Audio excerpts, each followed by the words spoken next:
Big ಡಿಬೇಟ್ಗೆ ಮತ್ತೊಮ್ಮೆ ಸ್ವಾಗತ. ನನ್ನ ಜೊತೆ ಮೈಸೂರಿನಿಂದ ಗವಿಮಠದ ಸ್ವಾಮೀಜಿ ಜಾಯ್ನ್ ಆಗಿದ್ದಾರೆ. ಸ್ವಾಮೀಜಿ, ನಮ್ಮ ಕಾರ್ಯಕ್ರಮಕ್ಕೆ ಸ್ವಾಗತ. ಮತ್ತು ಈ ಇಡೀ ನಿತ್ಯಾನಂದ ಸ್ವಾಮಿಗಳ ಬಗ್ಗೆ ನಾವು ತೋರಿಸ್ತಾ ಇದ್ದೀವಿ, ಅನೇಕ ಪ್ರಕರಣಗಳನ್ನು ನೋಡ್ತಾ ಇದ್ದೀರಿ. ನಿತ್ಯ ನರಕದ ಬಗ್ಗೆ ಹೆಣ್ಮಗಳು ನಮ್ಮ ಸ್ಟುಡಿಯೋದಲ್ಲಿ ಬಂದು ಮಾತಾಡಿದ್ದು, ಜೊತೆಗೆ ಇವತ್ತಿನ ನಡೆದ ಬೆಳವಣಿಗೆಗಳ ಬಗ್ಗೆ ತಮ್ಮ ಅಭಿಪ್ರಾಯ ಏನು ಸ್ವಾಮೀಜಿ?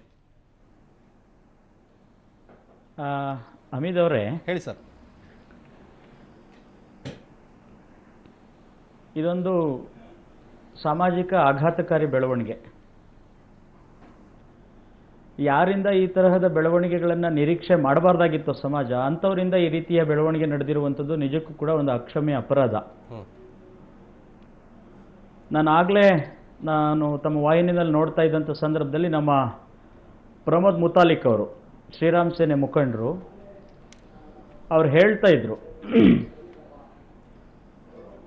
ಇದು ಭಾರತೀಯ ಸನಾತನ ಸಂಸ್ಕೃತಿಯ ಮೇಲೆ ಹೊಡೆತ ಕೊಡೋದಕ್ಕೆ ಬೇರೆಯವರು ನಡೆಸ್ತಾ ಇರುವಂಥ ಹುನ್ನಾರ,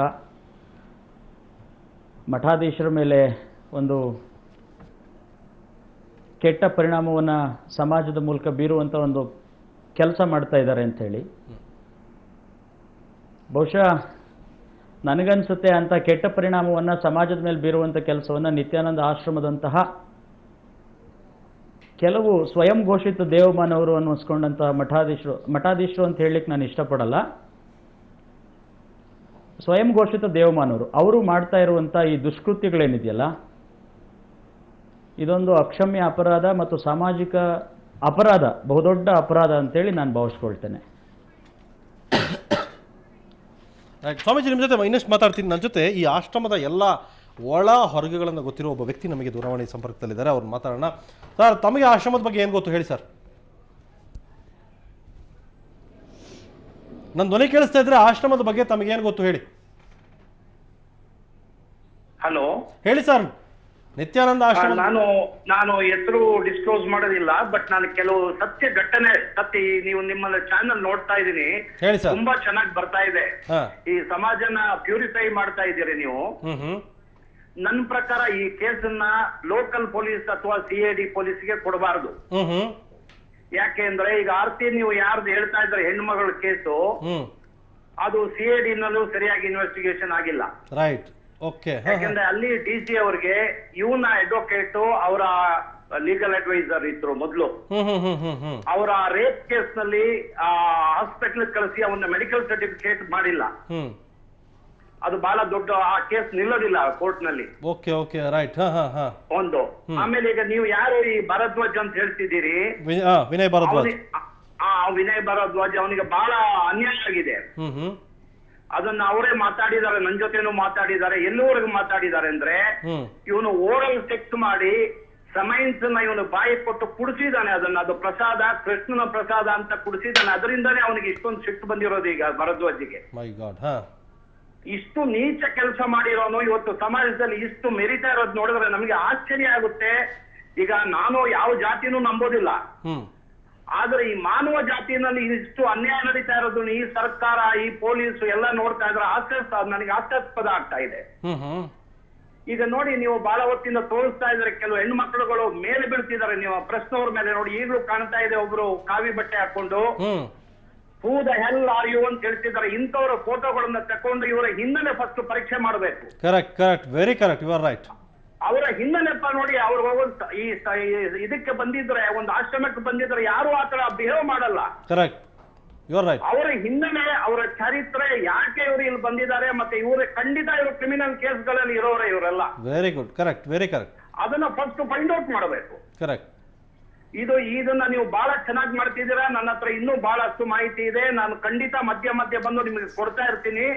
ನಾನು ಏನ್ ಹೇಳಿದೀನಿ ಅದು ಸತ್ಯ. ಅದು right sir, right sir, right sir. ಅದು ಆಶ್ರಮದ ಒಳಗೆ ಇನ್ನೇನ್ ನಡೆಯುತ್ತೆ, ಏನ್ ಮಾಹಿತಿ ಇದೆ ನಿಮ್ಗೆ? ಏನಾದ್ರು ನಡೆಯುತ್ತಾ? ನನ್ನ ಹತ್ರ ಬಹಳ ಮಾಹಿತಿ ಇದೆ, ನಾನು ಇನ್ನು ಮುಂದೆ ಕೊಡ್ತೀನಿ. ಇದು ಪ್ರಸಾದ ಅವನನ್ನ ಅಲ್ಲ, ಪ್ರಸಾದದ ಬಗ್ಗೆನೂ ಕೂಡ ಒಂದು ಚರ್ಚೆ ಇದೆ, ಅದ್ರ ಬಗ್ಗೆ ಏನಾದ್ರು ನಿಮ್ಗೆ ಮಾಹಿತಿ? ಹೌದು, ನಾನು ನಂತರ ಹೇಳ್ತೀನಿ. ಅವನನ್ನ ಬರೀ ಕರ್ನಾಟಕದಿಂದ ಓಡಿಸೋದೇ ಅಲ್ಲ, ನಮ್ಮ ಭಾರತ ದೇಶದಿಂದನೇ ಓಡಿಸ್ಬೇಕು. ನಮ್ಮ ಭಾರತ ದೇಶನ ಕೆಡಿಸ್ಬಿಡ್ತಾನೆ. ಓಕೆ ಓಕೆ, ಇವರು ಪರವಾಗೂ ಕೂಡ ಅನೇಕರು ನಿಲ್ತಾರೆ. ನಮ್ಮ ವ್ಯವಸ್ಥೆ, ನಮ್ಮ ನಮ್ಮ ನಮ್ಮ ಆಡಳಿತ ವ್ಯವಸ್ಥೆ ಇದೆಯಲ್ಲ, ಇಂಥವ್ರನ್ನೆಲ್ಲ ಕ್ಲೀನ್ ಮಾಡೋದ್ಬಿಟ್ಟು ಇಷ್ಟೆಲ್ಲ ನಿಮ್ಮ ಹತ್ರ ಮಾಹಿತಿ ಇದೆ, ಯಾಕೆ ಅವ್ರಿಗೆ ಸಪೋರ್ಟ್ ಮಾಡ್ತಾರೆ? What is the reason? ಇಲ್ಲ ನೋಡಿ, ನೀವು ಏನು ನಮ್ಮ ಮೀಡಿಯಾ ಇದೆ, ನನ್ನ ಪ್ರಕಾರ ಬರೀ ಮೀಡಿಯಾದಿಂದ ಸುಪ್ರೀಂ ಕೋರ್ಟ್ ಹೈಕೋರ್ಟ್ ಇಂದ ಮಾತ್ರ ನಮ್ಮ ದೇಶನ ಪ್ಯೂರಿಫೈ ಮಾಡಬಹುದು. ಯಾವ ಆಡಳಿತ ಯಾವ ರಾಜಕೀಯದವರಿಂದ ಈ ದೇಶ ಉದ್ಧಾರ ಆಗೋದಿಲ್ಲ.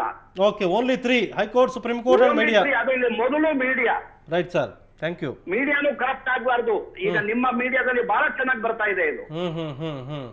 ಮೀಡಿಯಾದಿಂದ ಮಾತ್ರ ನಮ್ಮ ದೇಶ ಉಳ್ಕೊಳ್ಳುತ್ತೆ, ಭಾರತ ದೇಶ. ಇನ್ನು ಯಾವ ರಾಜಕೀಯದಿಂದ ಉಳ್ಕೊಳ್ಳಲ್ಲ, ಯಾವ ಅಧಿಕಾರಿಗಳಿಂದ ಉಳ್ಕೊಳ್ಳಲ್ಲ. ಹಾಗಾದ್ರೆ ಆಡಳಿತದಲ್ಲಿರೋ ಪೊಲೀಸರು ಅವರೆಲ್ಲರೂ ಕೂಡ ಕಾಂಪ್ರಮೈಸ್ ಆಗಿದ್ದಾರೆ ಜೊತೆ. ಹಾಗಾದ್ರೆ ಖಂಡಿತ ಹಣಕ್ಕೋಸ್ಕರ ಈ ರಾಜ್ಯ, ನಮ್ಮ ಸಂಸ್ಕೃತಿ, ನಮ್ಮ ಎಲ್ಲವನ್ನು ಮಾರಕ್ ತಯಾರಿದ್ದಾರೆ ಇವರು. ಹೌದು. ನಾನೊಂದು ಮಾತು ಹೇಳ್ತೀನಿ ಕೇಳಿ. ಹೇಳಿ ಸರ್. ಈಗ ಅವನು CID ಇಂದ ಅರೆಸ್ಟ್ ಆಗಿದ್ದಾನೆ ಅಲ್ವಾ, ಜೈಲ್ಗೆ ಹೋಗಿದ್ದಾನಲ್ವಾ? ಹೌದು, ಕರೆಕ್ಟ್. ಮತ್ತೆ ಪುನಃ ಇಂದ್ರನ ಇದನ್ನ ವೇಷಭೂಷಣ ಹಾಕೊಂಡು ಮೆರವಣಿಗೆ ಮಾಡ್ತಾ ಇದ್ದಾನಲ್ಲ, ಇದಕ್ಕೇನು ನಮ್ಮ ಅರ್ಥ ಏನಿದೆ? ಕರೆಕ್ಟ್ ಕರೆಕ್ಟ್ ಸ್ವಾಮೀಜಿ ಅಲ್ವಾ? ಕರೆಕ್ಟ್. ಪಾಪ ಹೆಣ್ಮಕ್ಳು, ಮಹಿಳೆಯರು ಅವನ ಇಂದ್ರ, ಚಂದ್ರ, ಕೃಷ್ಣ ಅಂತಾನೆ ನಂಬ್ಕೊಂಡಿದ್ದಾರೆ. ಇನ್ನೂ ಅವನು ಜೈಲಿಗೆ ಹೋಗಿ ಬಂದ್ರು. ಈಗ ನಿಮ್ಮ ಒಬ್ರು ಮೀಡಿಯಾದವರು ಜಸ್ಟ್ ಆ ಭರದ್ವಾಜದ ಸಂಬಂಧ ಕೇಳಿದ್ರೆ ಅವನ ಉರಿದು ಬೀಳುವಂತ ಅವಶ್ಯಕತೆ ಏನಿದೆ? ಕರೆಕ್ಟ್ ಅಲ್ವಾ? ಹೌದು ಹೌದು ಹೌದು. ಓಕೆ. ತಮ್ಮ ಪ್ರಕಾರ ಭಕ್ತರಿಗೆ ಸರ್ ಕೆಲವು ಮಾಹಿತಿಗಳನ್ನ ಅಷ್ಟೇ ಕೇಳ್ತೀನಿ, ನಿಮ್ಮನ್ನ ಹೆಚ್ಚು ನಾನು ಇದು ಮಾಡಲ್ಲ. ಭಕ್ತರಿಗೆ ಏನೇನು, ಈ ಭಕ್ತರು ಅಂದ್ಕೊಂಡು ಬಹಳ ಚೆನ್ನಾಗಿದ್ದಾರೆ, ಎಲ್ಲರೂ ಕೂಡ ಹೈಯರ್ ಎಜುಕೇಶನ್ ಮಾಡ್ಕೊಂಡು ಬಂದಿರೋರೆ. ಅವ್ರಿಗೆ ಏನೇನು ಅನ್ಯಾಯ ನಡೀತಾ ಇರ್ಬೋದು, ಅವ್ರು ಯಾಕೆ ಅಲ್ಲಿ ಒಳಗೆ ಬಂದು ಸೇರ್ಕೋತಾ ಇದ್ದಾರೆ, ಅವರು ನೀವು ಹೇಗೆ ಇವ್ರು ಹಿಡಿತಕ್ಕೆ ತಗೋತಾ ಇದ್ದಾರೆ? ನಾನು ಹೇಳಿದ್ನಲ್ಲ, ಇದರಲ್ಲಿ ನನ್ನ ಪ್ರಕಾರ 70% 80% ಎಲ್ಲ ಕಳ್ಳ ಭಕ್ತರು, ಅವ್ರದೆಲ್ಲ ಹಿನ್ನೆಲೆ ಸರಿ ಇಲ್ಲ. ಕೆಲವರು ಮಾತ್ರ ಪಾಪ ಈ ನಮ್ಮ ಆರತಿ ಅಂತವರು ಮುಗ್ಧರು ಬಂದು ತಗಲಾಕೊಂಡಿದ್ದಾರೆ ಅಷ್ಟೇ. ಅಂದ್ರೆ ಇವನು ಮಾಸ್ಟ್ರು, ಧ್ಯಾನದ ಬಗ್ಗೆ, ಪ್ರತಿಯೊಂದು ದೇವರ ಬಗ್ಗೆ ಕರೆದು ಕುಡಿದು ಬಿಟ್ಟಿದ್ದಾನೆ ಇವನು. ಅದರಿಂದ ಮುಗ್ಧ ಜನರನ್ನ ಒಂದು ಸೈಕಾಲಜಿಕಲ್ ಆಗಿ ಅವನು ಅಟ್ರಾಕ್ಟ್ ಮಾಡ್ತಾ ಇದ್ದಾನೆ ಅಷ್ಟೇ. ಈಗ ಹೊರಗಡೆ ತೆಗಿಲೇಬೇಕು. ಪ್ರತಿಯೊಬ್ಬರು ಒಳ್ಳೆ ಜನ ಎಲ್ಲ ಒಗ್ಗಟ್ಟಾದ್ರೆ ಯಾರು ಯಾವ ಉಳಿಲಿಕ್ಕಿಲ್ಲ. ಇವನು ಉಳಿಸಬಾರದು ಇವನ್ನ. ಓಕೆ, ನೀವೊಂದು ಉನ್ನತ ಹುದ್ದೆದಲ್ಲಿ ನಂಗೆ ಗೊತ್ತಿದೆ. ಆದ್ರೆ ಈ ವಿನಯ್ ಭಾರದ್ವಾಜ್ ಇದಾರಲ್ಲ, ಹೌದು, ವಿನಯ್ ಭಾರದ್ವಾಜ್ ಬಗ್ಗೆ ಬಹಳ ಜನಕ್ಕೆ ಒಂದು ಬೇರೆ ಬೇರೆ ತರ ಪ್ರಶ್ನೆಗಳು ಕೇಳ್ತಾ ಇದ್ದಾರೆ. ತಾವು ಇನ್ನೊಂದ್ಸಲ ಎಕ್ಸ್ಪ್ಲೈನ್ ಮಾಡ್ಬೋದಾ ಸರ್, ಅವ್ರಿಗೆ ಏನ್ ಅನ್ಯಾಯ ಆಯ್ತು ಅನ್ನೋದನ್ನ? ಇಲ್ಲ, ಅವನು ಪಾಪ ನೋಡಿ, ಇವರು ಈ ಫಾರಿನ್ ಅಲ್ಲಿ ಇದ್ದವರಿಗೆ ಮೆಂಟಲ್ ಪೀಸ್ ಸಿಗೋದಿಲ್ಲ ಅಲ್ಲಿ. ಕರೆಕ್ಟ್. ಬಹಳಷ್ಟು ಹಣ ಬರುತ್ತೆ, ಮತ್ತೆ ಒತ್ತಡದಿಂದ ಅವರು ಪುನಃ ನಮ್ಮ ಭಾರತ ದೇಶಕ್ಕೆ, ಇವರೆಲ್ಲ ಭಾರತದವರೇ, ಇವರೆಲ್ಲ ಅಲ್ಲಿ ಹೋಗಿ ಸೆಟ್ಲ್ ಆದವರು. ಇವರು ಏನು ಫಾರಿನ್ ಅಲ್ಲೇ ಉಳ್ಕೊಂಡವರು. ಅವರಿಗೆ ಅಲ್ಲಿ ಒತ್ತಡದಿಂದ ಇಲ್ಲಿ ಬಂದು ನೋಡಿ, ನಿಮ್ಮ ಆರ್ತಿನೂ ಹೇಳ್ತಾರೆ, ಅವ್ರ ತಂದೆ ಯಾವ್ದೋ ಟಿವಿನಲ್ಲಿ ನೋಡಿದಾಗ ಈತ ಉಪದೇಶ ಮಾಡೋದ್ ನೋಡಿ ಅದಕ್ಕೆ ಅಟ್ರಾಕ್ಟ್ ಆಗಿ ಇವ್ರ ಹತ್ರ ಹೋದವರು. ಕರೆಕ್ಟ್. ನಿಮ್ಮ ಟಿವಿನಲ್ಲೇ ನಾನು ನೋಡಿದೆ. ಹಾಗೆ ಭರದ್ವಾಜನು ಇವ್ರ ಹತ್ರ ಹೋಗಿ ಇವನ್ ಜೊತೆ ಬಹಳ ಕ್ಲೋಸ್ ಆಗ್ತಾನೆ. ಅವನು ಸೆಕ್ಸುವಲ್ ಮ್ಯಾನ್. ಈ ಸ್ವಾಮೀಜಿ ಏನಿದ್ದಾರೆ ನಿತ್ಯಾನಂದ, ಈಸ್ ಎ ಸೆಕ್ಸುವಲ್ ಮ್ಯಾನಿಯಾಕ್. ಅವನ ಜೊತೆ ಅನ್ಯಾಚುರಲ್ ಸೆಕ್ಸ್ ಮಾಡಿದಾನೆ ಭರದ್ವಾಜ್ ಜೊತೆ. ಭರದ್ವಾಜ್ ಜೊತೆ ಮಾಡಿ ಓರಲ್ ಸೆಕ್ಸ್ ಮಾಡಿ ಅವನ ಸಮೈನ್ಸ್, ಒಂದು ಗಂಡಸಿನ ಏನು ಸಮೈನ್ಸ್ ವೀರ್ಯ ಹೊರಗಡೆ ಬರುತ್ತೆ, ಅದನ್ನ ಕುಡಿಸಿದಾನೆ. ಬಾಯಿಂದ ಉಗಿಬಾರ್ದು ನೀನು, ಅದು ಕೃಷ್ಣನ ಪ್ರಸಾದ, ನೀನು ಕುಡಿದು ಬಿಡು ಅಂತ ಕುಡಿಸಿದಾನೆ. ಮೈ ಗಾಡ್, ಇದರಷ್ಟು ಮಹಾಪಾಪ ಯಾವುದೂ ಇಲ್ಲ. ಅವನೇನ್ ಬೈಸೆಕ್ಷುವಲ್ ಗೇನ ಏನದು, ಆ ವ್ಯಕ್ತಿ ಏನು ನಿಮ್ಗೆ ಅನ್ಯಾಚುರಲ್ ಸೆಕ್ಸುವಲ್ ಸ್ಯಾಟಿಸ್ಫೈ ಮಾಡ್ಕೊಳ್ತಾನೆ. Unnatural sex. Right sir, right sir, thank you. ತಾವು ಹೇಳ್ತಾ ಇರೋ ಮಾಹಿತಿಗಳನ್ನು ಕೇಳ್ತಾ ಇದ್ರೆ ಬಹುಶಃ ನಮ್ಮ ವ್ಯವಸ್ಥೆ ಮತ್ತು ಸರ್ಕಾರ ಮತ್ತು ಪೊಲೀಸ್ ಅಧಿಕಾರಿಗಳು ಇದಕ್ಕೆ ಖಂಡಿತ ನಮ್ಮ ಮೀಡಿಯಾದಿಂದ ಒಂದು ಫಲ ಸಿಗಬೇಕು, ಇದರಿಂದ ಖಂಡಿತ ಸಿಗಬೇಕು ಫಲ. Right sir. ಒಂದೇ ಅಲ್ಲಿ ಅಹಿಂಸೆ ಮಾಡಬಾರ್ದು. ಯಾರು ನಾವು ಹೋರಾಟಕ್ಕೆ ಹೋಗ್ತೀವಿ, ಈಗ ನಾನು ನೋಡಿದೆ ಸ್ವಾಮೀಜಿನು 10ನೇ ತಾರೀಕು ಎಲ್ರಿಗೂ ಬರಕ್ ಹೇಳಿದ್ದಾರೆ. ಬಟ್ ಜನ ಜಾಸ್ತಿ ಸೇರ್ಬಿಟ್ರೆ ಅಲ್ಲಿ ಅನ್ಲಾಫುಲ್ ಅಸೆಂಬ್ಲಿ ಆಗ್ಬಿಡುತ್ತೆ, ಯಾರು ಲೀಡರ್ ಇರೋದಿಲ್ಲ. ಅದು ನಾನು ಒಪ್ಪೋದಿಲ್ಲ. ಜನ ಅಲ್ಲಿ ಸೇರಿದ್ರೆ ಏನಾಗುತ್ತೆ ಅಂದ್ರೆ ಅನ್ಕಂಟ್ರೋಲ್ ಆಗ್ಬಿಡುತ್ತೆ. ಸ್ವಾಮೀಜಿ ಮಾತು ಕೇಳಲ್ಲ, ಯಾರ ಮಾತು ಕೇಳಲ್ಲ, ಎಲ್ಲ ನುಗ್ಗಿ ಲೂಟಿ ಮಾಡಿಬಿಟ್ರೆ ಅದು it will take A different turn.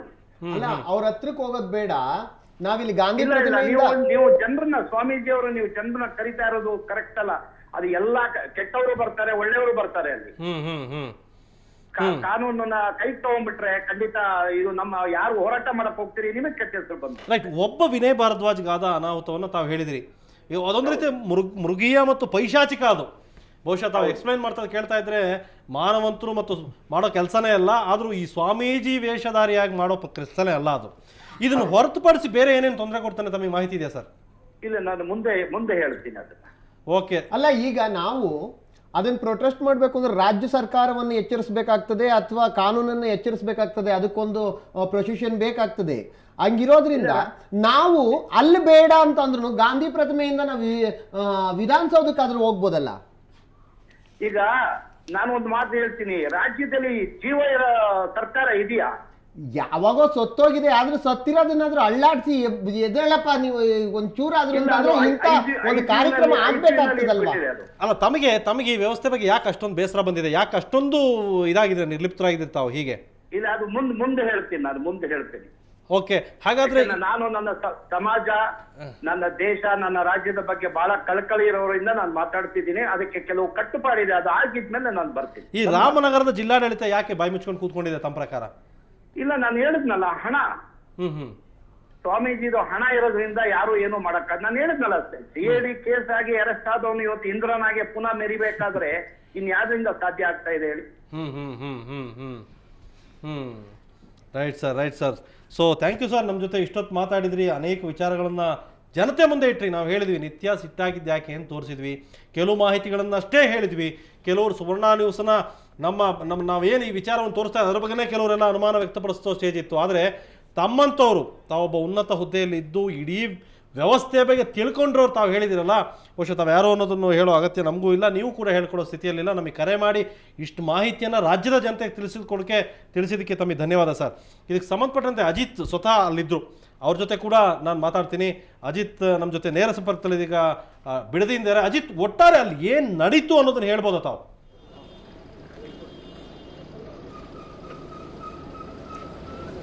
ಖಂಡಿತ ಹಮೀದ್, ಭಾಳ ಇಂಟ್ರೆಸ್ಟಿಂಗ್ ಇನ್ಸಿಡೆಂಟ್ಸ್ ಅಲ್ಲಿ ಒಟ್ಟಾರೆ ಆಗಿದ್ದು. ನನಗೆ ನಿನ್ನೆ ಬಿಡದಿಯ ನಿತ್ಯಾನಂದ ಆಶ್ರಮದಿಂದ ಒಂದು ಇಮೇಲ್ ಬಂತು. ಅಂದರೆ ನಾಳೆ ನಿತ್ಯಾನಂದ ಪರಮಹಂಸ ನಿತ್ಯಾನಂದರು 2 ಗಂಟೆಗೆ ಮಾಧ್ಯಮದವರನ್ನು ಉದ್ದೇಶಿಸಿ ಮಾತನಾಡ್ತಾರೆ, ಬರಬೇಕು ಅನ್ನುವಂಥ ಒಂದು ಇಮೇಲ್ ಬಂದಿತ್ತು. ಅದೊಂದು ಆಹ್ವಾನ, ಅದು ಪತ್ರಿಕಾ ಆಹ್ವಾನ ಆಗಿತ್ತು. ಅದರ ಪ್ರಕಾರ ನಾನು ಅದಕ್ಕೆ ಸಿದ್ಧತೆ ಮಾಡಿಕೊಂಡಿದ್ದೆ. ಆದರೆ ಇವತ್ತು ಬೆಳಗ್ಗೆ ನನ್ನ ಕೈಗೆ ಒಂದು ಡಾಕ್ಯುಮೆಂಟ್ ಬಂತು. ಅದೇನು ಅಂದರೆ ಅಮೆರಿಕದ ಒಂದು ನ್ಯಾಯಾಲಯ ನಿತ್ಯಾನಂದ ಸ್ವಾಮಿಯ ವಿರುದ್ಧ ಹೊರಡಿಸಿರೋ ಸಮನ್ಸ್ ಅದು. ಆ ಡಾಕ್ಯುಮೆಂಟ್ ತಂದುಕೊಟ್ಟಂಥ ವ್ಯಕ್ತಿ ನಮ್ಗೆ ಹೇಳಿದ್ದೇನು ಅಂದರೆ, ಆ ಸಮನ್ಸನ್ನು ನಿತ್ಯಾನಂದ ಸ್ವೀಕರಿಸ್ತಾ ಇಲ್ಲ. ಸಮನ್ಸ್ ತಗೊಂಡು ಯಾರಾದರೂ ಆ ನಿತ್ಯಾನಂದನ ಬಿಡದಿ ಧ್ಯಾನಪೀಠ ಆಶ್ರಮಕ್ಕೆ ಹೋದಂಥ ಸಂದರ್ಭದಲ್ಲಿ ಅವ್ರನ್ನ ಒಳಗೆ ಬಿಟ್ಕೊಳ್ಳೋದಿಲ್ಲ, ದೂರ ಕಳಿಸ್ತಾರೆ. ರಿಜಿಸ್ಟರ್ಡ್ ಪೋಸ್ಟಲ್ಲಿ ಕಳಿಸಿದ್ರೆ ಅದನ್ನು ಸ್ವೀಕರಿಸೋದಿಲ್ಲ. ಈ ರೀತಿಯಾದಂಥ ಮಾಹಿತಿಯ ಸಮೇತ ಬಂದು ಅವರು ನನಗೆ ಅಮೆರಿಕದ ಒಂದು ನ್ಯಾಯಾಲಯ ಕೊಟ್ಟಿರುವಂಥ ಸಮನ್ಸ್ ಕಾಪಿ ತಲುಪಿಸಿದ್ರು. ಆ ಸಮನ್ಸ್ ಕಾಪಿಯನ್ನು ಇಟ್ಕೊಂಡು ನಾನು ಇವತ್ತು ಮಧ್ಯಾಹ್ನ ನಿತ್ಯಾನಂದ ಸ್ವಾಮಿಯ ಪತ್ರಿಕಾಗೋಷ್ಠಿಗೆ ಹೋಗಿದ್ದು. ಈ ಸಂದರ್ಭದಲ್ಲಿ ಒಂದು ವಿಷಯ ಸ್ಪಷ್ಟಪಡಿಸೋದಕ್ಕೆ ಇಚ್ಛೆ ಪಡ್ತೀನಿ ಹಮೀದ್. ನಾನೇನು ಅಂದರೆ, ನಿತ್ಯಾನಂದ ಸ್ವಾಮಿ ಹೇಳಿದ್ದನ್ನೆಲ್ಲವನ್ನೂ ಕೇಳ್ಕೊಂಡು ಎದ್ದು ಬರೋದಕ್ಕೆ ಅಲ್ಲಿ ನಡೆದದ್ದು ಪ್ರವಚನ ಅಲ್ಲ, ನಿತ್ಯಾನಂದ ಸ್ವಾಮಿಯ ಸತ್ಸಂಗನೋ ಪ್ರವಚನನೋ ಅಲ್ಲ, ಅದು ಪತ್ರಿಕಾಗೋಷ್ಠಿಯಾಗಿತ್ತು. ಹೇಳಿದ್ದೆಲ್ಲ ಕೇಳ್ಕೊಂಡು ವಾಪಸ್ ಎದ್ದು ಬರೋದಕ್ಕೆ ನಾನು ನಿತ್ಯಾನಂದ ಸ್ವಾಮಿಯ ಭಕ್ತನೂ ಅಲ್ಲ, ಅನುಯಾಯಿನೂ ಅಲ್ಲ, ಆಶ್ರಮವಾಸಿ ಅಂತೂ ಖಂಡಿತವಾಗಿಯೂ ಅಲ್ಲ. ನಾನೊಬ್ಬ ಪತ್ರಕರ್ತನಾಗಿ ಅಲ್ಲಿಗೆ ಹೋಗಿದ್ದು, ಸ್ವಾಮಿ ಹೇಳುವಂಥ ಪ್ರತಿ ವಾಕ್ಯವನ್ನು ಅದಕ್ಕೆ ಮರು ಪ್ರಶ್ನೆ ಹಾಕಿ, ತಿರುಗು ಪ್ರಶ್ನೆ ಹಾಕಿ, ಅದರಲ್ಲಿ ಸತ್ಯ ಎಷ್ಟು ಸುಳ್ಳು ಎಷ್ಟು ಅಂತ ತಿಳಿದುಕೊಳ್ಳೋದು ನನ್ನ ವೃತ್ತಿ ಧರ್ಮ. ಅದು ಒಬ್ಬ ಪತ್ರಕರ್ತನಾಗಿ ನನ್ನ ವೃತ್ತಿ ಧರ್ಮ ನಾನು ಪಾಲನೆ ಮಾಡಬೇಕಾಗಿತ್ತು. ನಿತ್ಯಾನಂದ ಸ್ವಾಮಿ ಹೇಳುವಂಥ ಪ್ರತಿ ಸ್ಟೇಟ್ಮೆಂಟ್ನಲ್ಲೂ ಎಷ್ಟು ಸತ್ಯ ಇದೆ, ಎಷ್ಟು ಸುಳ್ಳಿದೆ ಅಂತ ಅದೇ ಮನುಷ್ಯನನ್ನ ಮತ್ತೆ ಪ್ರಶ್ನೆ ಮಾಡಿ ಸತ್ಯಾಸತ್ಯತೆ ಅರಿತುಕೊಳ್ಳಬೇಕಾಗಿತ್ತು. ನಾನು ಮಾಡೋದಕ್ಕೆ ಹೊರಟಿದ್ದು ಕೂಡ ಅದೇ ಕೆಲಸವನ್ನ ಹಮೀದ್. ಬೇರೆ ಬೇರೆ ಪ್ರಶ್ನೆಗಳನ್ನು ನಾನು ನಿತ್ಯಾನಂದ ಸ್ವಾಮಿಗೆ ಕೇಳ್ತಾ ಹೋದೆ. ಒಂದೇ ಒಂದು ಪ್ರಶ್ನೆಗೂ, ನಮ್ಮ ಹತ್ರ ಸಂಪೂರ್ಣವಾದಂಥ ರೆಕಾರ್ಡಿಂಗ್ ಇದೆ, ಒಂದೇ ಒಂದು ಪ್ರಶ್ನೆಗೂ ನಿತ್ಯಾನಂದ ನೇರವಾದಂಥ ಮತ್ತು ನಂಬಲರ್ಹವಾದಂಥ ಉತ್ತರವನ್ನು ಕೊಡಲಿಲ್ಲ. ನಾನು ಕೇಳಿದ ಪ್ರತಿ ಪ್ರಶ್ನೆಗೂ ಹಾರಿಕೆಯ ಉತ್ತರಗಳು ನನಗೆ ಗೊತ್ತಿಲ್ಲ ಅನ್ನುವಂಥದ್ದು, ನೀವೇ ತಿಳ್ಕೋಬೇಕು ಅನ್ನುವಂಥದ್ದು, ಈ ರೀತಿಯಾದಂಥ ಉತ್ತರ ಹೋದಂಥ ಸಂದರ್ಭದಲ್ಲಿ ನಾನು ಕೊನೆಯದಾಗಿ ನಿತ್ಯಾನಂದ ಸ್ವಾಮಿಗೆ ಕೇಳಿದಂಥ ಪ್ರಶ್ನೆ, ನಿಮಗೆ ಅಮೆರಿಕದ ಯಾವುದಾದ್ರೂ ನ್ಯಾಯಾಲಯ ಸಮನ್ಸ್ ಹೊರಡಿಸಿದೆಯಾ ನಿಮ್ಮ ವಿರುದ್ಧ ಅನ್ನುವಂಥದ್ದು. ಬಹಳ ಸ್ಪಷ್ಟವಾದ ಮಾತುಗಳಲ್ಲಿ ನಿತ್ಯಾನಂದ ಸ್ವಾಮಿ ಅಲ್ಲಗಳದ ಇದನ್ನ, ಇಲ್ಲ ನನಗೆ ಯಾವುದೇ ಸಮನ್ಸ್ ಇಲ್ಲ, ನನ್ನ ವಿರುದ್ಧ ಯಾವುದೇ ಕೇಸ್ ಇಲ್ಲ ಅನ್ನುವಂಥದ್ದು. ನಾನು ಆವಾಗ ಎದ್ದು ನಿಂತು ಸಮನ್ಸ್ ಕಾಪಿ ನನ್ನ ಹತ್ರ ಇದೆ ನಿತ್ಯಾನಂದ ಸ್ವಾಮಿಗಳೇ ಅನ್ನುವಂಥ ಆ ರೀತಿಯಾಗಿ ಹೇಳಿದಂಥ ಸಂದರ್ಭದಲ್ಲಿ ನಾನು ಕವರಿಂದ ಸಮನ್ಸ್ ತೆಗಿತಾ ಇದ್ದಾಗೆ ಯಾವುದೋ ವಿಷಸರ್ಪ ತೆಗಿತಿದ್ದೀನೇನೋ ಹೊರಗಡೆ ಅನ್ನೋ ಹಾಗೆ ನಿತ್ಯಾನಂದ ಸ್ವಾಮಿ ಸಡನ್ನಾಗಿ ಹೆದರ್ಕೊಂಡು ಕೂಗಾಡೋದಕ್ಕೆ ಶುರು ಮಾಡಿದ್ರು. ಆ ಮನುಷ್ಯ ಹೇಳಿದಂಥ ಒಂದು ಮಾತು ನನಗೆ ಇನ್ನೂ ತುಂಬ ಚೆನ್ನಾಗಿ ನೆನಪಿರೋದಂದ್ರೆ, you are acting like an advocate ಅನ್ನುವಂಥ ಮಾತನ್ನು, ನೀವು ವಕೀಲರ ರೀತಿಯಲ್ಲಿ ವರ್ತಿಸ್ತಿದ್ದೀರಿ ಅಂತ ನನಗೆ ಬಹಳ ನಗು ಬಂತು Hameed. Nithyananda Swami he is acting like a sanyasi, ಒಬ್ಬ ಸನ್ಯಾಸಿಯ ರೀತಿಯಲ್ಲಿ ವರ್ತಿಸ್ತಾ ಬಂದಿದ್ದಾರೆ ಇಷ್ಟು ವರ್ಷ. ಅದನ್ನು ಇಷ್ಟು ಸಮಾಜ ನಂಬಿಕೊಂಡು ಬಂದಿದೆ. ಆದರೆ ನಾನು ಸಮನ್ಸ್ ಕಾಪಿ ನನ್ನ ಹತ್ರ ಇದೆ, ನೀವು ಸುಳ್ಳು ಹೇಳಿದ್ರಿ ನಿತ್ಯಾನಂದ ಸ್ವಾಮಿಗಳೇ, ಇಷ್ಟು ಜನ ಮಾಧ್ಯಮದವರ ಎದುರಿಗೆ ಇದನ್ನ ನೇರ ಪ್ರಸಾರದಲ್ಲಿ ಜನ ನೋಡ್ತಾ ಇದ್ದಾರೆ, ಅಷ್ಟು ಜನರ ಎದುರಿಗೆ ನೀವು ನನ್ನ ವಿರುದ್ಧ ಯಾವುದೇ ಸಮನ್ಸ್ ಇಲ್ಲ ಅಂತ ಸುಳ್ಳು ಹೇಳಿದ್ರಿ. ಯಾಕೆ ಸುಳ್ಳು ಹೇಳಿದ್ರಿ ಅಂದ್ರೆ you are acting like an advocate ಅನ್ನುವಂಥ ಮಾತನ್ನ ನಿತ್ಯಾನಂದ ಸ್ವಾಮಿಗಳು ಹೇಳಿದ್ರು. ಆ ನಂತರ ಅಲ್ಲೇ ಕೂತ್ಕೊಂಡು ಅವರ ಸ್ಪಷ್ಟವಾದ ಒಂದು ಭಾಷೆಯಲ್ಲಿ ತಮ್ಮ ಅನುಯಾಯಿಗಳಿಗೆ ಹೇಳಿದ್ದೇನು ಅಂದ್ರೆ ಟೇಕ್ ದಟ್ ಪರ್ಸನ್ ಔಟ್ ಅಂತ, ಆ ಮನುಷ್ಯನನ್ನು ಹೊರಗಡೆ ಕರ್ಕೊಂಡು ಹೋಗಿ ಅನ್ನುವಂಥದ್ದು. ಅಂದ್ರೆ ತಮಗೆ ಅನುಕೂಲಕರವಾದಂತಹ ಪ್ರಶ್ನೆಗಳನ್ನ ಕೇಳುವಂಥವರು ಅಲ್ಲಿ ಇರಲಿ, ತಮಗೆ ಅನ್ಕಂಫರ್ಟ್ ಫೀಲ್ ಆಗುವಂತಹ ಪ್ರಶ್ನೆಗಳನ್ನ ಕೇಳುವಂಥವರು, ಸತ್ಯಗಳನ್ನ ಅರಿತುಕೊಂಡು ಬಂದು ಸತ್ಯಗಳನ್ನ ಅಧ್ಯಯನ ಮಾಡಿಕೊಂಡು ಬಂದು ಅದರ ಪ್ರಶ್ನೆಗಳನ್ನ ಕೇಳುವಂಥ ಪತ್ರಕರ್ತರು ನನ್ನ ಎದುರಿಗೆ ಕೂತ್ಕೊಳ್ಳೋದು ಬೇಡ ಅನ್ನುವಂಥ ಮನಸ್ಥಿತಿ ಅದು. ನಾನು ಆ ಸಂದರ್ಭದಲ್ಲಿ ನಾನು ಅಲ್ಲಿಗೆ ಹೋಗಿದ್ದು ಸಮನ್ಸ್ ಇದೆ ನಿಮ್ಮ ವಿರುದ್ಧ ಅಂತ ತೋರಿಸೋದಕ್ಕೆ. ಯಾವ ಸಮನ್ಸನ್ನ ನಿತ್ಯಾನಂದ ಸ್ವಾಮಿ ಸ್ವೀಕರಿಸದೆ ಅದನ್ನ ದೂರ ತಳ್ತಾ ಬಂದಿದ್ರು, ಆ ಸಮನ್ಸ್ ಇಲ್ಲಿದೆ ಅಂತ ತೋರಿಸೋದಕ್ಕೆ ಹೋಗಿದ್ದು. ಆದರೆ ಆ ಸಂದರ್ಭದಲ್ಲಿ ನಾನು ಕೂಡ ಹೇಳಿದ್ದೇನು ಅಂದ್ರೆ ಆ ಸಮನ್ಸನ್ನ ಅವರ ಅನುಯಾಯಿಗಳ ಕೈ ಕೊಟ್ಟು ಹೇಳಿದೆ, ನಿಮಗೆ ಸಮನ್ಸ್ ಸರ್ವ್ ಆಗಿದೆ, ಹೋಗಿ ನ್ಯಾಯಾಲಯಕ್ಕೆ ಹಾಜರಾಗಿ ಅನ್ನುವಂಥ ಮಾತನ್ನ ಹೇಳಿದೆ. ಆ ಸಂದರ್ಭದಲ್ಲಿ ಸುಮಾರು ಒಂದು 20-25 ಜನ ಅನುಯಾಯಿಗಳಿದ್ರು. ಹಮೀದ್ ನನ್ನನ್ನ ಲಿಟ್ರಲಿ ಅಲ್ಲಿಂದ ಅಂದ್ರೆ ಪ್ರೆಸ್ ಮೀಟ್ ನಡೀತಾ ಇದ್ದಂತಹ ಜಾಗದಿಂದ ಹೊರಗಡೆ ಎಳ್ಕೊಂಡು ಬಂದ್ರು. ಜೋರಾದಂತಹ ವಾದ ವಿವಾದಗಳಾದವು. ಅದನ್ನ ಸಂಪೂರ್ಣವಾಗಿ ಪಾಯಿಂಟ್ ಇದೆ ಅಜಿತ್, ಅವರೆಲ್ಲ ಮಹಿಳೆಯರನ್ನೇ ಕರಿತಾ ಇದ್ರು ಅಲ್ಲಿ ಆಶ್ರಮದಲ್ಲಿ. ಎಲ್ಲ ಕೆಲವು ಮಹಿಳಾ ಮಣಿಗಳ ಹೆಸರುಗಳನ್ನೇ ಕರೆದು ನೀವು ಅವ್ರನ್ನ ನೋಡಿ ಅವ್ರನ್ನ ಹೊರಗಡೆ ಕಳಿಸಿ ಅನ್ನೋ ಮಾತುಗಳನ್ನು ಹೇಳ್ತಾ ಇದ್ರು. ಯಾಕಲ್ಲಿ ಬೇರೆ ಯಾರು ಇರ್ಲಿಲ್ವಾ? ಮತ್ತು ಆ ಮಹಿಳೆಯರದೇ ಹೆಚ್ಚು ಆರ್ಭಟ ಇತ್ತು ಅಲ್ಲಿ. ಅವ್ರು ಯಾರು? Hameed, to be very frank, ನನಗೆ ಅಲ್ಲಿ ಯಾರೋ ಗಂಡಸರು ಕಾಣಿಸ್ಲಿಲ್ಲ ಹಮೀದ್.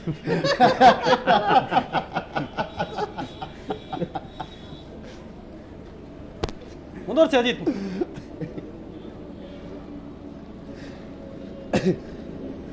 ನನಗೆ ಅದೇ ಮಹಿಳೆಯರನ್ನ ಮಾತ್ರ ಕಾಣಿಸ್ತಾ ಇದ್ರು. ನಂಗೆ ನಿಜವಾದ ಗಂಡಸರು ಅನ್ನುವಂಥವ್ರು ಯಾರು ಕಾಣಿಸ್ಲಿಲ್ಲ. ನಿತ್ಯಾನಂದನ ಅನುಯಾಯಿಗಳೆಲ್ಲ ನನ್ನನ್ನು ಹೊರಗಡೆ ಎಳ್ಕೊಂಡು ಬಂದ್ರು. ಆಮೇಲೆ ಜೋರಾದಂಥ ವಾದ ವಿವಾದಗಳು ನಡೆದು ನನ್ನ ಮೇಲೆ ಹಲ್ಲೆಯನ್ನ ಮಾಡಿದ್ರು. ನಾನು ಅವ್ರನ್ನ ತುಂಬಾ ಕಾಮಾಗಿ ಉತ್ತರ ಕೊಡ್ತಾ ಇದ್ದೆ. ಯಾಕೆ ಇಷ್ಟು ಹೆದರ್ತಾ ಇದ್ದೀರಿ? ಒಂದು ಸಮನ್ಸ್ ಇದೆ, ಸಮನ್ಸನ್ನು ಸ್ವೀಕರಿಸಬೇಕು. ಅದು ನಿಮಗೇನು ಶಿಕ್ಷೆ ಆಗಿದೆ ಅಂತಲ್ಲ, ನಿಮ್ಮ ಮೇಲಿನ ಆರೋಪ ಪ್ರೂವ್ ಆಗಿದೆ ಅಂತಲ್ಲ. ಹೇಗೆ ನೀವು ನಿಮ್ಮ ಅನುಚರರು ನಿಮ್ಮ ವಿರುದ್ಧ ಮಾತನಾಡಿದವರ ಮೇಲೆ 10-15 ಕಂಪ್ಲೇಂಟ್ಗಳನ್ನ ಕೊಟ್ಟಿದ್ದಾರೋ, ಹಾಗೆ ನಿಮ್ಮ ಮೇಲೆ ಕೂಡ ಒಂದು ಕಂಪ್ಲೇಂಟ್ ಬಂದಿದೆ. ಆ ಕಂಪ್ಲೇಂಟ್ನ ಸಮನ್ಸನ್ನು ಸ್ವೀಕರಿಸಿ ಉತ್ತರ ಕೊಡಬೇಕಾದಂಥದ್ದು ನಿಮ್ಮ ಜವಾಬ್ದಾರಿ. ನೀವು ಒಂದು ವೇಳೆ ಕಾನೂನಿಗೆ ಗೌರವ ಕೊಡೋದೇ ಹೌದು ಅನ್ನೋದಾದ್ರೆ ಅದು ನಿಮ್ಮ ಜವಾಬ್ದಾರಿ. ಸಮನ್ಸನ್ನು ಸ್ವೀಕರಿಸಿ ನೀವು ಉತ್ತರ ಕೊಡಬೇಕು ಅಂತ ನಾನು ತುಂಬಾ ಶಾಂತವಾಗಿ ಹೇಳ್ತಾ ಇದ್ದೆ, ಕಾಮಾಗಿ ಹೇಳ್ತಾ ಇದ್ದೆ. ಆದ್ರೆ ಏಕಾಏಕಿ ಸುತ್ತು ಕಡೆ ಅಷ್ಟು ಜನ ಸೇರ್ಕೊಂಡ್ರು, ಬಾಯಿಗೆ ಸಿಕ್ಕಂಗೆ ಕೂಗಾಡೋದಕ್ಕೆ ಶುರು ಮಾಡಿದ್ರು. ಅವರ ಪೈಕಿ ಒಂದಿಬ್ರು ತಮ್ಮನ್ನ ತಾವು ವಕೀಲರು ಅಂತ ಕೂಡ ಹೇಳ್ಕೊಂಡ್ರು. ಪ್ರಾಮಾಣಿಕವಾಗಿ ಹೇಳ್ಬೇಕಂದ್ರೆ ನನಗೆ ನಿಜವಾಗ್ಲೂ ಅಲ್ಲಿ ನನ್ನ ಜೊತೆ ಗಲಾಟೆ ಮಾಡಿದ ಯಾರ ಬಗ್ಗೆನೂ ನನಗೆ ದ್ವೇಷ ಸಿಟ್ಟು ಅನ್ನುವಂಥದ್ದಿಲ್ಲ. ಬಹಳ ಅಂದ್ರೆ ಅವ್ರ ಬಗ್ಗೆ ಒಂದು ಕನಿಕರ ಇದೆ. They are in need of treatment. ಅವ್ರಿಗೆ ಒಂದು ಚಿಕಿತ್ಸೆಯ ಅವಶ್ಯಕತೆ ಇದೆ. ನಿತ್ಯಾನಂದ ಮಾಡಿರುವಂತಹ ಮೋಡಿಗೆ ಒಳಗಾಗಿರುವಂತಹ ಜನ. ನಿಜವಾದ ಆರೋಪಿ ನಿತ್ಯಾನಂದ. ಆತ ಸಿಂಹಾಸನದ ಮೇಲೆ ಆಸೀನನಾಗಿ ಸಾವಿರಾರು ಜನರಿಗೆ ಪ್ರವಚನಗಳನ್ನ ಕೊಡ್ತಾ ಇದ್ದಾನೆ. ಆತನ ಮೋಡಿಗೆ ಒಳಗಾಗಿರುವಂಥವ್ರು, ಅವರಿಗೆ ಚಿಕಿತ್ಸೆ ಅವಶ್ಯಕತೆ ಇದೆ. ತಮ್ಮ ಆತ್ಮ ಸಮ್ಮಾನ ಅನ್ನೋದನ್ನು ಮರೆತು ತಮ್ಮ ಮೂಲ ಹೆಸರು, ವೃತ್ತಿ ಎಲ್ಲವನ್ನೂ ಬಿಟ್ಟು ನಿತ್ಯಾನಂದ ಹೇಳಿದ್ದೆಲ್ಲವನ್ನೂ ಮಾಡ್ತೀನಿ ಅಂತ ಹೋಗುವಂಥವ್ರು, ತಮ್ಮ ಆತ್ಮಗೌರವ, ಆತ್ಮ ಸಮ್ಮಾನ ಎಲ್ಲವನ್ನೂ ಬಿಟ್ಟು ಅಂಥದ್ದೊಂದು ವಿಪರೀತ ಆಟಕ್ಕೆ ಬಿದ್ದಂಥವ್ರು ನನ್ನ ಜೊತೆ ಗಲಾಟೆಯನ್ನ ಮಾಡಿಕೊಂಡ್ರು. ಎಲ್ಲದಕ್ಕಿಂತ ಇಂಟ್ರೆಸ್ಟಿಂಗ್ ಅಂದ್ರೆ ನನ್ನ ಮೇಲೆ ಗಲಾಟೆ ಆದಂಥ ಸಂದರ್ಭದಲ್ಲಿ ನಾನು ದೂರು ಕೊಡೋದಕ್ಕೆ ಬಿಡದಿ ಪೊಲೀಸ್ ಸ್ಟೇಷನ್ಗೆ ಬಂದೆ ಹಮೀದ್. ಇಲ್ಲಿ ಬಂದು ನನ್ನ ದೂರನ್ನ ಬರೆದು ಮುಗಿಸುವಷ್ಟರಲ್ಲಿ ಸುಮಾರು 4-5 ಜನ ನಿತ್ಯಾನಂದ ಆಶ್ರಮದಿಂದ ಬಂದ್ರು. ಅವರು ಕೊಟ್ಟಂಥ ದೂರಿನ ಎಕ್ಸಾಕ್ಟ್ ಪ್ರತಿ ನನಗಿನ್ನೂ ಗೊತ್ತಾಗಿಲ್ಲ. ಆದರೆ ನನ್ನ ಸುದ್ದಿ ಮೂಲಗಳಿಂದ ನಾನು ವಿಷಯ ತಿಳ್ಕೊಂಡಂಥ ಸಂದರ್ಭದಲ್ಲಿ ಗೊತ್ತಾಗಿರೋದಂದ್ರೆ ಮಹಿಳೆಯರ ಜೊತೆ ಅನುಚಿತವಾಗಿ ವರ್ತಿಸಿದ ಆರೋಪವನ್ನ ನನ್ನ ಮೇಲೆ ಮಾಡಿದ್ದಾರೆ. ಅದು ನಿಜವಾಗ್ಲೂ ಬಹಳ ಶಾಕಿಂಗ್ ಅನ್ನಿಸ್ತಾ ಇದೆ. ಯಾಕಂದ್ರೆ ಅಂಥ ಆರೋಪ ಮಾಡೋದಕ್ಕಿಂತ ಮುಂಚೆ ಅಟ್ಲೀಸ್ಟ್ ಸಣ್ಣ ಸಾಕ್ಷಿ ಆದರೂ ಸಿಗುತ್ತಾ ಅಂತ ನೋಡಬೇಕಾಗಿತ್ತು. ಯಾಕಂದ್ರೆ right from the beginning Nithyananda ಮೊಟ್ಟ ಮೊದಲನೆಯ ಶಬ್ದ ಆಡ್ದಾಗ್ಲಿಂದ ಕೊನೆಯ ತನಕ ವಿಡಿಯೋ ರೆಕಾರ್ಡಿಂಗ್ ಆಗಿದೆ. ಪ್ರತಿಯೊಂದರದ್ದು ವಿಡಿಯೋ ರೆಕಾರ್ಡಿಂಗ್ ಆಗಿದೆ. ಮಹಿಳೆಯರ ಜೊತೆ ಅನುಚಿತ ವರ್ತನೆ ಮಾಡಿದ ಆರೋಪವನ್ನ ನನ್ನ ಮೇಲೆ ಮತ್ತು ನನ್ನ ಸಹೋದ್ಯೋಗಿಗಳ ಮೇಲೆ ಮಾಡಿರೋದು ಬಹಳ ಆಶ್ಚರ್ಯವನ್ನು ತರ್ತಾ ಇದೆ. ಆಮೇಲೆ ರೈಟ್, ಹಾಗಾದ್ರೆ ಯಾರ ಮೇಲೆ ಯಾರು ಅನುಚಿತನೆ ವರ್ತನೆ ಮಾಡಿದ್ದಾರೆ ಅನ್ನೋದು ರಾಜ್ಯದ ಜನ ಕೂಡ ನೋಡಿದ್ದಾರೆ. ಬಹುಶಃ ಅವ್ರು ತಿಳ್ಕೊತಾರೆ. ನಿಮ್ಮ ಜೊತೆ ಇನ್ನಷ್ಟು ಮಾತಾಡ್ತೀನಿ. ನಿಮ್ಮ ಜೊತೆ ಕೆಲವರು ಅಲ್ಲಿ ಪ್ರತಿಭಟನೆ ಮಾಡಿದವರು ಕೂಡ ನಿಮ್ಮ ಜೊತೆ ಇದ್ದಾರೆ. ಅವ್ರ ಜೊತೆ ಕೂಡ ಮಾತಾಡೋಣ. ಅದಕ್ಕೆ ಮೊದಲು ಒಂದು ಚಿಕ್ಕ ಬ್ರೇಕ್.